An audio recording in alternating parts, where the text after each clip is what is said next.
Welcome to Sharing Our Cultures. This is the place where you get to meet amazing individuals from around the world who are making a difference in Newfoundland and Labrador.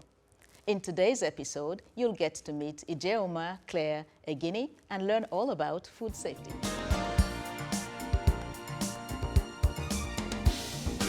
Welcome back to Sharing Our Cultures.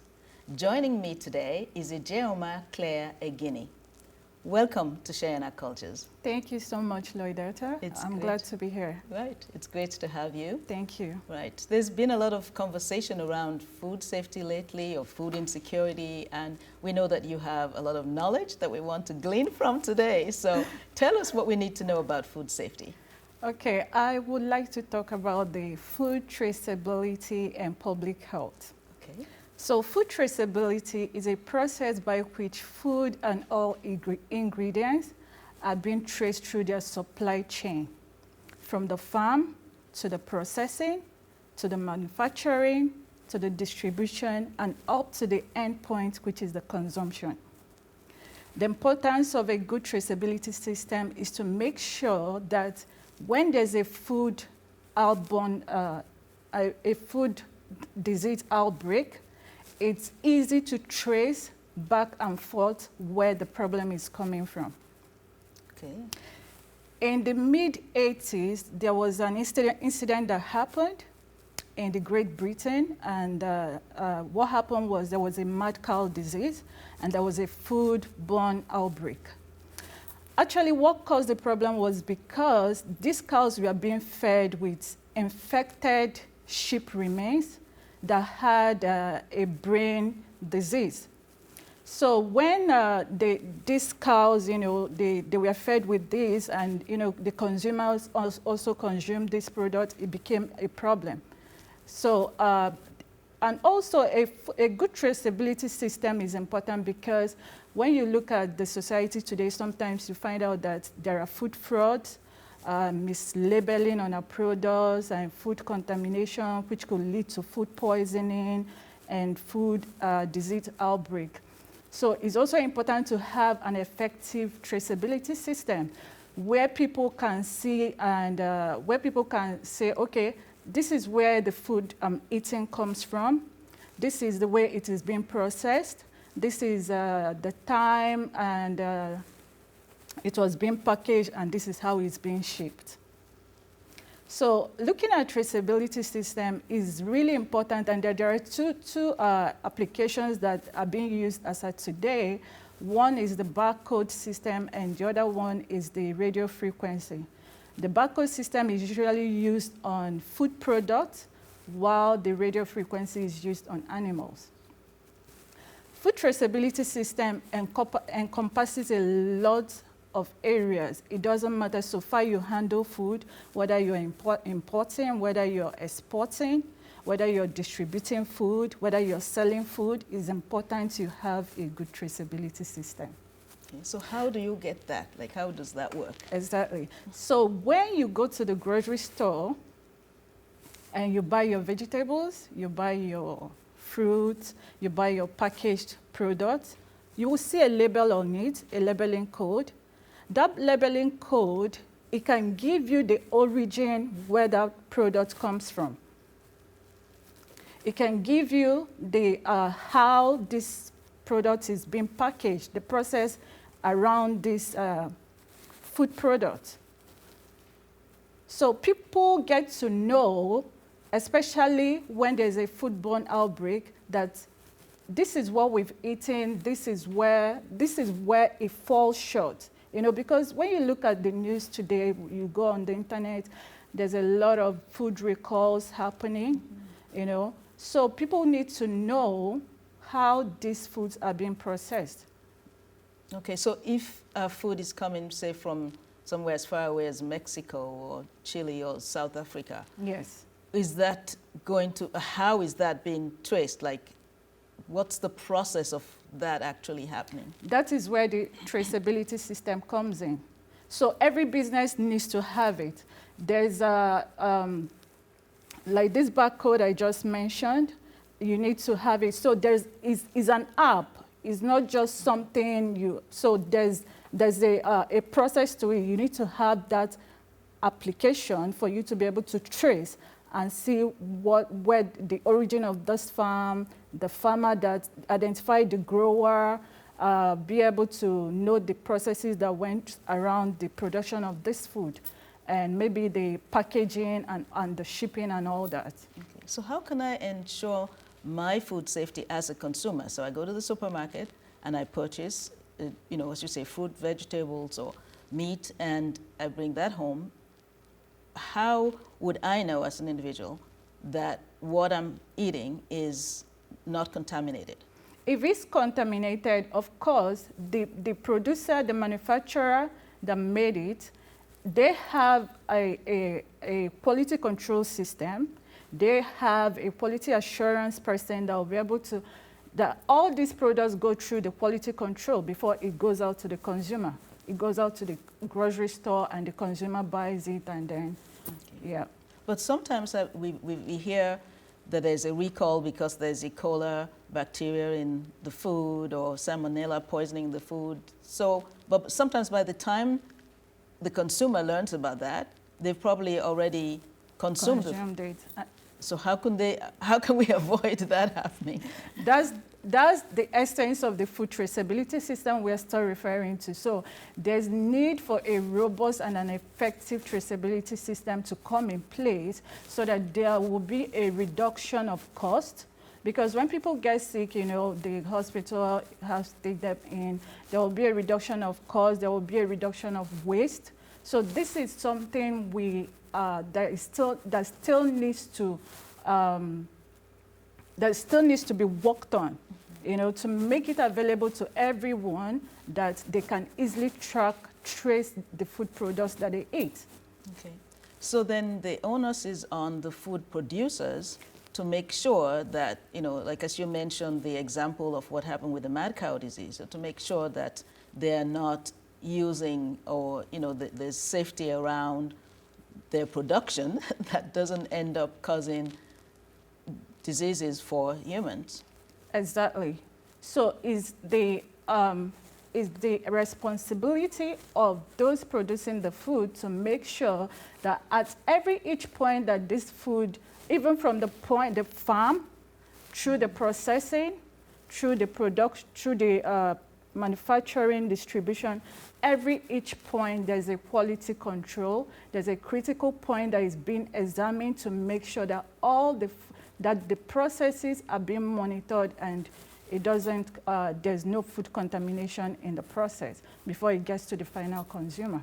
You have been involved here with the Food Producers Forum. Yes. Can you tell us a little bit about that? So yes, I volunteer for the Food Producers Forum shared by Dan Robin.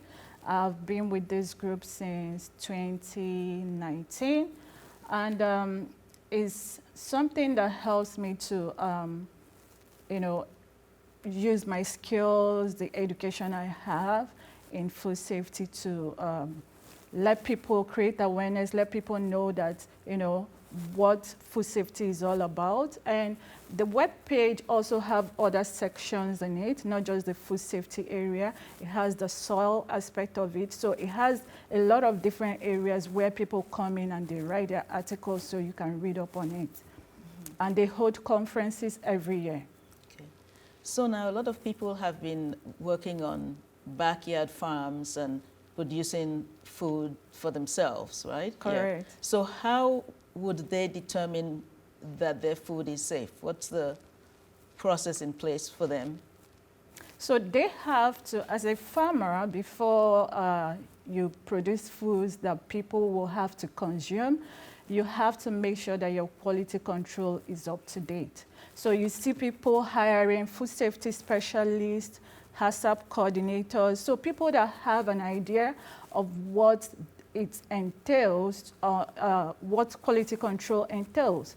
So people that also have the certification, that can actually look through, manage the processes involved in producing that food. So because you're a farmer doesn't mean that you might have that knowledge, but then someone that is really trained in that area is a better I would suggest is a better alternative if if you can have someone like that in your farm or in your production. Okay, now you did mention a HACCP control. Can you explain what that is? So the HACCP means that, it's still the same quality control we are talking about. So making sure that at each point that the food is being processed, the critical point is being looked into. So someone that is allergic to, let's say, crab or fish, you don't use the same, tools that you use to prepare the fish to go prepare meat for the person, because obviously you're going to contaminate that food. And, it will be a cross-contamination. So like what I'm trying to say is that at each point that the food is being processed, there's a critical point in it. So that's where the HACCP comes in, that every process has a critical point, and it has to be really looked into. If one of the critical points is missed, that could cause a food contamination. That could cause a food recall. Okay. Yes. Because I know sometimes when you go to purchase some desserts, they will say there could be a trace of nuts or trace of peanuts. That's true. Okay, so that's kind of way even though they cannot avoid that, they actually inform the consumer that yes. Maybe if you're allergic to peanuts, you maybe shouldn't be having this. Yes, sometimes you see that on the label. If you are allergic to peanuts, just know that this contains peanuts. So as a consumer, you just, drop it if you're allergic to peanuts. Okay. So. All right, thank you very much. That's really good information. You're welcome. And Sharing Our Cultures will be right back.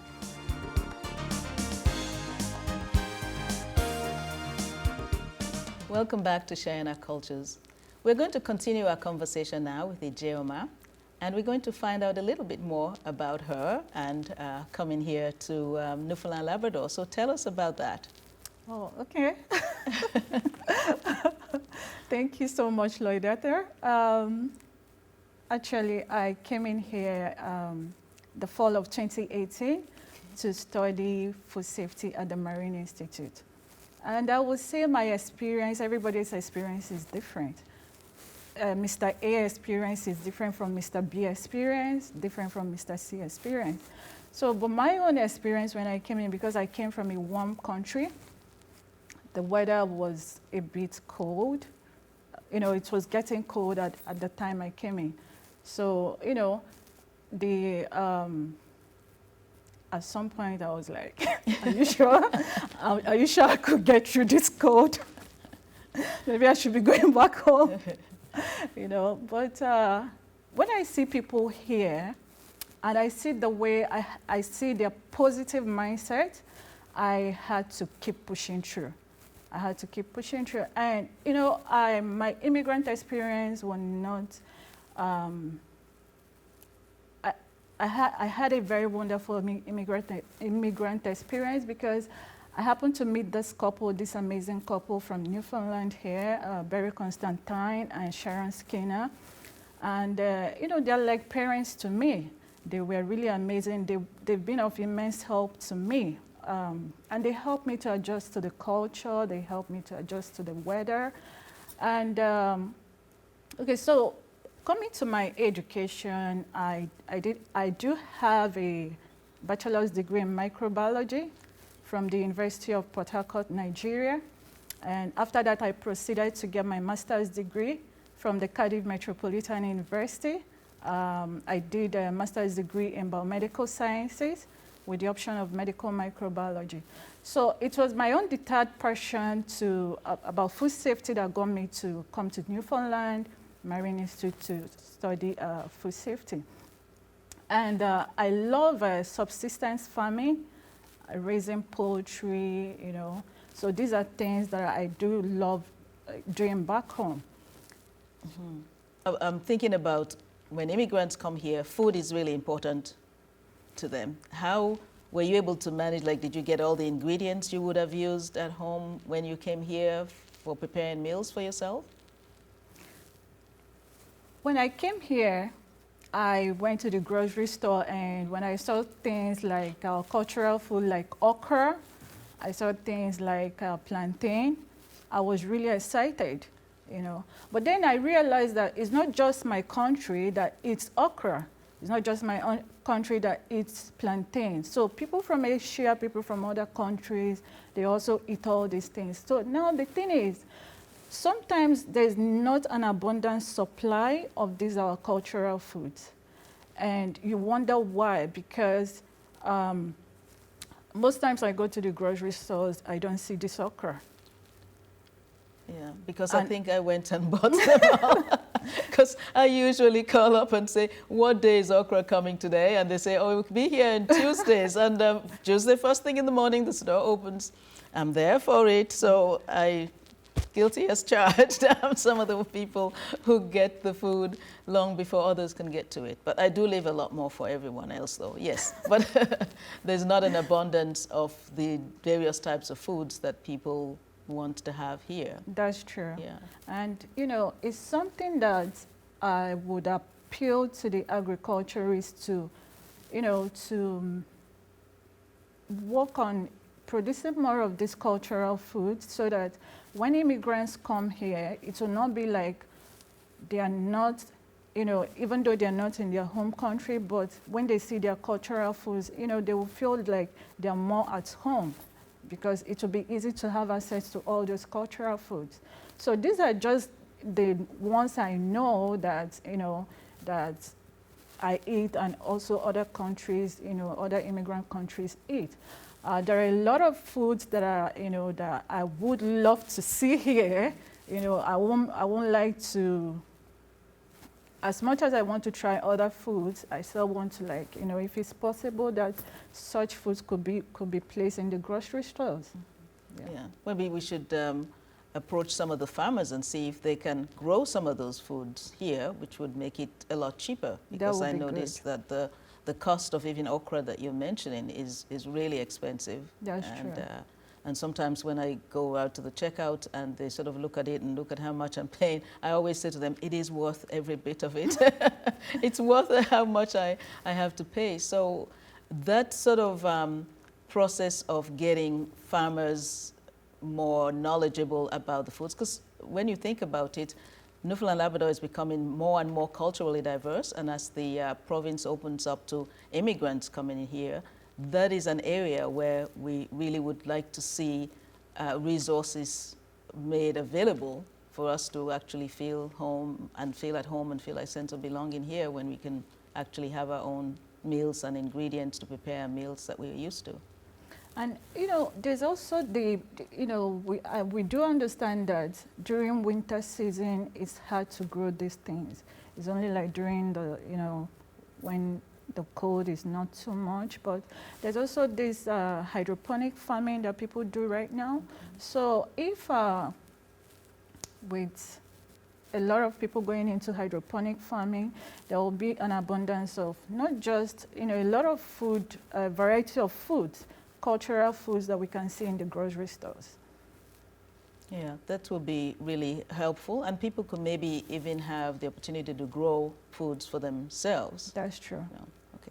So you've mentioned that you had these couples who helped you to feel at home, and so do you feel now that you are at that place where you do feel at home here and you do feel a sense of belonging, and you think you're going to stay with us a while? Oh, yeah. Yes. I've come to that point where, you know, I've really integrated into the community, and, you know, I've come to learn the Newfoundland culture. Even though I might not learn it 100%, but a large percentage of it, I've come to understand what the Newfoundland culture is all about. Because, you know, when you have people that are close to you this way, they teach you a lot of things, you know, about their culture.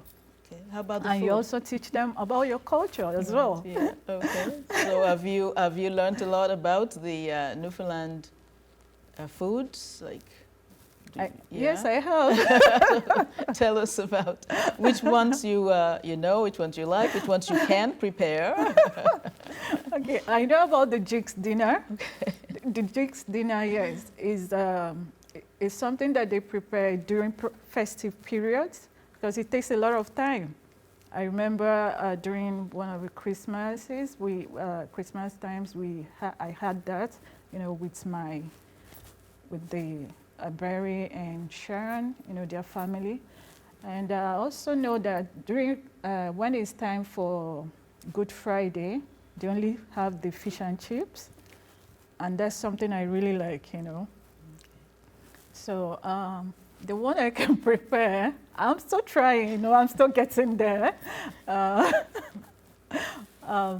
really made something for, for a big group of people to eat, but gradually I take my time to prepare the Newfoundland foods. Yeah. All right. So there's a lot of fish that's eaten here. How does that compare with back home where you grew up? Actually, from where I come from back in my home country, I'm from we have a river, so there's we are called the riverine area. So we usually get all the seafood, like fresh fish, some of the seafoods. So it's just that sometimes I don't see here, I haven't seen a crab before.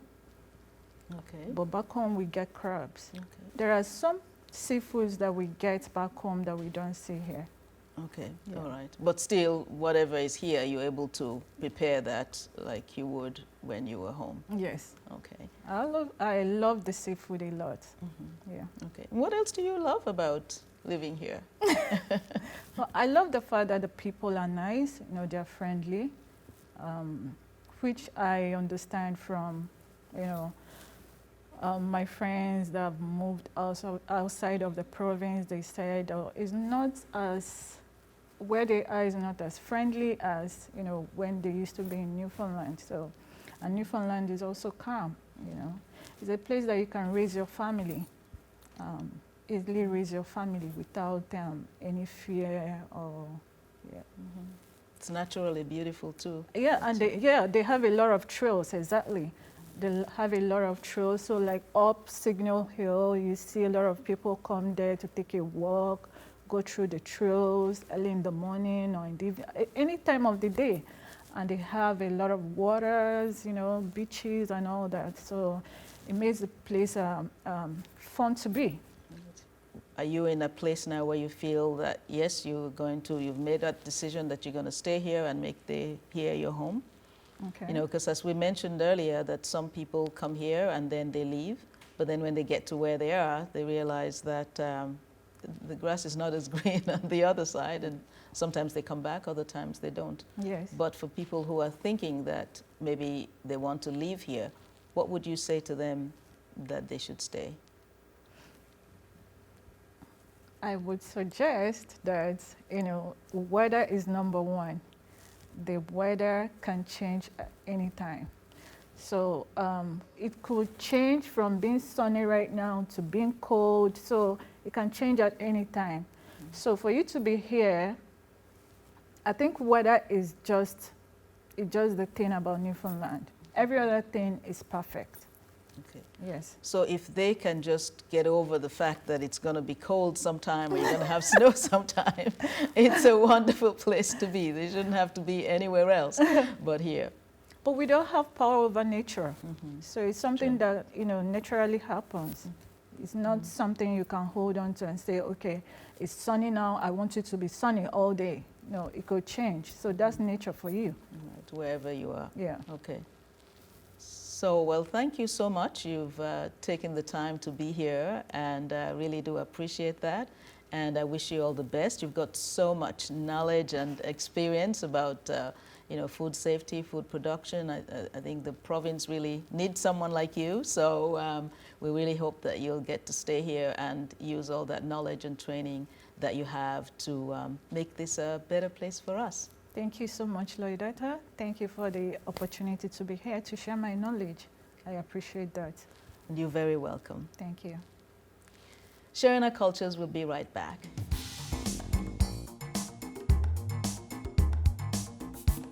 Our thanks to Ijeoma, Clare, Igini for sharing with us today, and to you for joining us in conversation.